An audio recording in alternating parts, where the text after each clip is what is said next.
Hey, it's Mindy with Astrology by Love, here today for Scorpio Sun and Scorpio Rising's horoscope for the lunar cycle. This lunar cycle begins with the new moon on October 21st in the sign of Libra and goes until the new moon on November 20th in the sign of Scorpio, and goes until November 20th when there is a new moon in your sign, Scorpio. So I appreciate you hanging out with me today, Scorpio. Please like and subscribe. I've also got some pretty cool links down below. Feel free to check those out. One of those links down below is for this calendar. This is Llewellyn's 2026 astrological calendar. It's got all the transits. It's got the planetary connections. Let me show you. It shows the moon's movement on every day. It shows the planetary connections. If you're wanting to plan your life in advance, pick some good days. This is important. Also want to say congratulations to Daryl Grigsby. He was the winner of Leo Season's free reading. Thank you, Daryl. It was great to do your reading. Check out his reviews in the link below. Thank you for hanging with me. Let's go ahead and get started. So Scorpio, this new moon on October 21st is in the sign of Libra. This falls into your 12th house. This is the house of the subconscious. The 12th house are the secrets that we don't know about. It's what we can't see. So you may not even see this new start. You may not recognize anything happening. You will probably have a dream that you can remember on the 21st. And that will probably be about it. Then on the 22nd, Neptune changes signs. So Neptune is going retrograde and goes back into Pisces. So this is your 5th house. This is the house of your passion projects, of those sweet kiddos. Neptune is ruled by Pisces and feels good being there. This 5th house area of your life, the kiddos, the passion projects, this is an area of your life where you feel like things are meant to be. This is a little bit spirituality, a little bit art, come and go, easy going. And so Neptune is just vibrating more of that energy into your life in this area. Also on the 22nd, the sun moves in to your sign, Scorpio.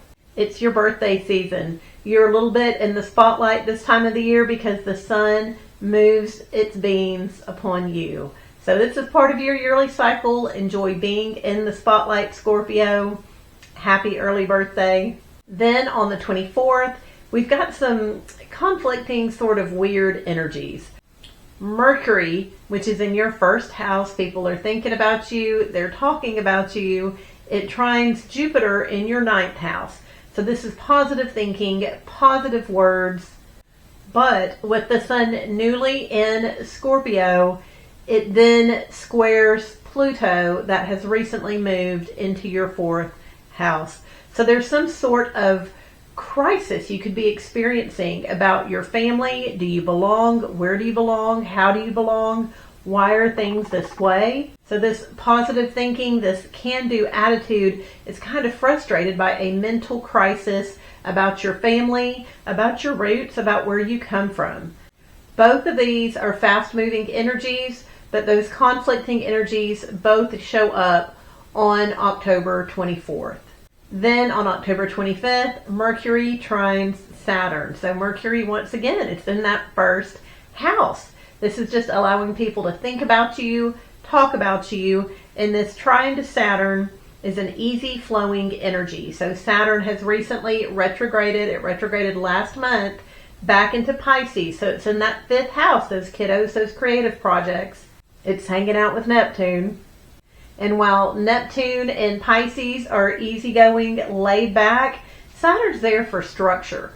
So there's been some sort of discipline and order that's been going on in your life for 2 years of the past 2.5 years, and Saturn's recently come back to discipline and organize and set your passion projects, your kiddos, on a schedule. Your mind is on that schedule and those disciplines on the 25th. This is a fast-moving energy, but mental discipline around passion projects and kiddos that's some of the energy you can expect that day. Then on the 27th, Mars, that has been moving through your first house, giving you lots of energy, maybe triggering you, making you a little bit angry, a little bit forceful, has a beautiful connection, a trine with Jupiter in your 9th house. So the 9th house is long distance travel. This is learning that takes a long time to learn. This is degrees, this is excellence, this is becoming a guru in something. And so you are physically motivated on the 27th to learn more, to travel more, to dig deep into what it is that you're wanting to master in this lifetime. And you're going to have the physical energy to do it. This may be you staying up all night, learning and researching and studying. That energy is there on October 27th, Scorpio. Then on October 29th, we've got some other sort of conflicting energies. So Mars is trying Saturn on that day. This is you being motivated for structure. This is being precise. When it comes to those kiddos and those passion projects, you want them to be just a certain way. However, Mercury in your first house is trining Neptune, also in this 5th house. So you're very much thinking, it could go anyways. Why not have standards? Let's just do it however we feel. After Mercury makes contact with Neptune, causing this sort of la-ti-da feeling, it then moves into the sign of Sagittarius. And when it does, it opposes Uranus. And so Uranus is going through your 8th house. This is your partner's money, the secrets you keep together. And something about Mercury moving into that 2nd house, Sagittarius, where your money is, there is some disruption, interruption in the flow. So on the 29th, the energy is there of needing precision, needing order, needing to not have rules, needing to not have discipline, and then there's a disruption in the flow of things at some point throughout the day. It'll be an interesting day. That is on October 29th. Then on the 30th, we have Mercury sextiling Pluto. So Pluto is in that 4th house. This is family, home. Mercury has recently entered Sagittarius the day before and is in that 2nd house of finances. So something about the way you organize and think about your finances may get rearranged due to some family issues or stuff that's going on in the home. All that drama on the 29th probably gets taken care of and reset and redone. So you can expect an energy like that on October 30th. Then on October 31st, it's Halloween. Y'all have fun. There's no exact planetary activity that day. Then on October 2nd, this is very much energy of overdoing it. So Venus is going through your 12th house. That's the house of the subconscious. You probably can't see it. You probably don't understand it. And it is squaring Jupiter on November 2nd. So Jupiter is still in that 9th house of higher learning, long distance travel. Jupiter's the planet of expansion, abundance. Venus is having fun, making love, enjoying ourselves. And when they come together at a 90-degree angle, it's almost too much of a good thing. Once again, Venus is in your 12th house. So you are probably wanting to study, wanting to learn more about foreign cultures, dive into your spirituality, and do it until 3 in the morning and not understand why you're enjoying it so much and what you're doing. So that is on November 2nd. Venus is squaring Jupiter. Then on November 3rd, Mars is trine Neptune. So Mars is still in your first house, giving you all sorts of energy, maybe making you a little angrier than normal. It has a trine, a 120-degree relationship with Neptune in that 5th house of fun, passion, those sweet kiddos. And you are feeling the motivation on November 3rd to be passionate about your passion projects, to be artistic, to have fun. You're going to have all sorts of energy to do it. Also be aware the best use of Neptune energy is art, it's meditation, it's singing. When it comes to art culture and what's normal, Mars trine Neptune a lot of times can lead to a bunch of drinking. So that energy is there on November 3rd as well. Use it however you please, Scorpio, but that energy is there. Then on November 4th, Mars moves into Sagittarius. So this is your second house. This is the finances. This is your family values. So with Mars there, you tend to impulsively spend a little bit. So if you all of a sudden have the urge on the 4th to go to the store, to get online, to buy some things, that's Mars moving into your second house. Right after Mars moves into Sagittarius, your second house, it opposes Uranus in your 8th house. So this is some kind of surprise from your partner's finances, from secrets y'all keep together. This may be you putting a bunch of stuff in the cart online, and then all of a sudden the cart is declined because your partner has maxed out that card. Maybe you get home with whatever you bought and your partner's like, oh my gosh, I had already bought that for you. There's some sort of surprise right after Mars moves into Sagittarius. So that is going to be on November 4th. Then on November 5th, we have the full moon in Taurus. So this is in your 7th house. This is the other person in your life, business partner, lover. There's some sort of tension between y'all that day, highlighting the need for balance in the partnership. Also going on during this full moon is the need to transform your money and your home life somehow. There is some kind of connection there. I don't know if this is you spending too much, organizing your money, and then realizing, hey, this affects the family and I need to organize this. But there's some sort of back and forth between your finances and your family life that is highlighted under this full moon. Then on November 6th, Mars sextiles Pluto. So this is that using your money to rearrange the family life or having some kind of financial connection there with your home that is getting reorganized and rearranged. Also on November 6th, Venus moves into the sign of Scorpio. And so this is your first house.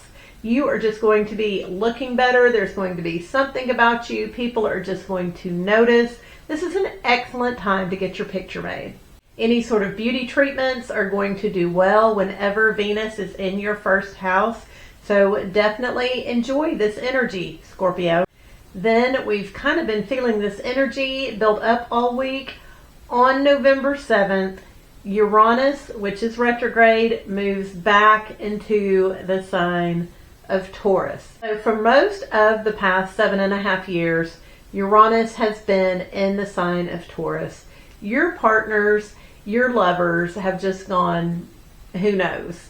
They've been having crises. They've shown back up and acted like it was all you when it was really them. They've been everywhere. And they've probably settled down these past few months.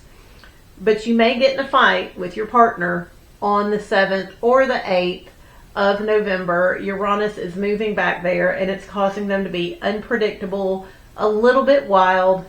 Uranus is going to be there for a few more months before it leaves and you're not dealing again with it for 84 years. Hang in there, Scorpio. Only a few more months of Uranus in Taurus and then it's gone. Then on November 9th, Mercury joins the retrograde party. Mercury stations in the sky in Sagittarius. This is your second house of finances. So the 9th is not going to be a good day to call the bank and ask questions about your finances. It's not going to be a good day to organize your finances. We're honestly not going to feel like doing much of anything on November 9th. So typically when Mercury stations and stands still in the sky, traffic's a little wonky, technology doesn't work very well. It's hard to get people on the phone, and if you do get people on the phone, it's even more difficult for them to answer your questions. It just takes forever if they even can. November 9th is an excellent day just to kind of chill out. So this energy is in your second house, finances and family values. So Mercury is going to be going retrograde. You're going to want to reorganize your finances. Don't start anything new when it comes to money. But this is just the energy of going back over things and taking care of maybe loose ends or stuff that needs to get rearranged. Then on November 11th, Jupiter joins the retrograde party. So Jupiter is in that ninth house. This is long distance travel, the area of your life you're wanting to master, be a guru at. And Jupiter will be standing still in the sky. So when it comes to studying, when it comes to meditating, wanting to travel, it's going to feel a little stuffy that day. Like you can't get it done. Like you're just kind of feeling a little bit sluggish. By November 12th, Jupiter will be going retrograde, and it will be a time to go back over the things you've been studying, make sure there's no holes in your understanding. This is also a great time to revisit a place that you've already been to. Jupiter is going to be retrograde for the next few months. Then on November 13th, Mercury, which is going retrograde in Sagittarius, comes in contact with Mars. We call this a conjunction, when two planets come together in the same degree. So this is very much you not seeing things clearly at first glance and impulsively buying something. So you may look at your bank account and be like, everything's fine, I'm going shopping. And then you go shopping and you look back at your bank account and you're like, oh, I forgot that was coming out. Ooh, I didn't see it correctly. That was a 1 and not a 4. This is a fast moving energy, but it will be taking place on the 13th. So just double check, triple check that bank account before you go and start spending money, Scorpio. Then on the 17th, the sun, still in Scorpio, is trining Saturn and Jupiter on that day. So this is a balance of abundance and structure. This is a beautiful way to incorporate your kids into your spiritual practices, your long-term learning, be the center of attention in your passion projects, and maybe incorporate your guru. It's just a natural, beautiful energy flow. Enjoy that day, Scorpio. That is November 17th.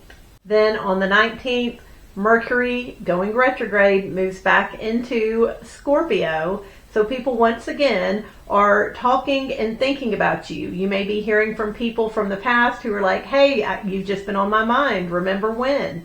And some people may pop back up in your life while Mercury's retrograde in Scorpio. So look out for that. Then on November 20th, we're coming to the end of our lunar cycle. This is the new moon in Scorpio. So Scorpio, this new moon is all about you. It's taking place in your first house. Venus is there making you look good. Mercury is going retrograde. People are remembering you, thinking about you. You may get some calls from people. Interestingly, this new moon is also taking place during a Mercury cazimi. So this new start will be one of clarity. We'll be thinking correctly, understanding things correctly. Also, during this new moon, Uranus, which is going retrograde, sextiles Neptune, also going retrograde.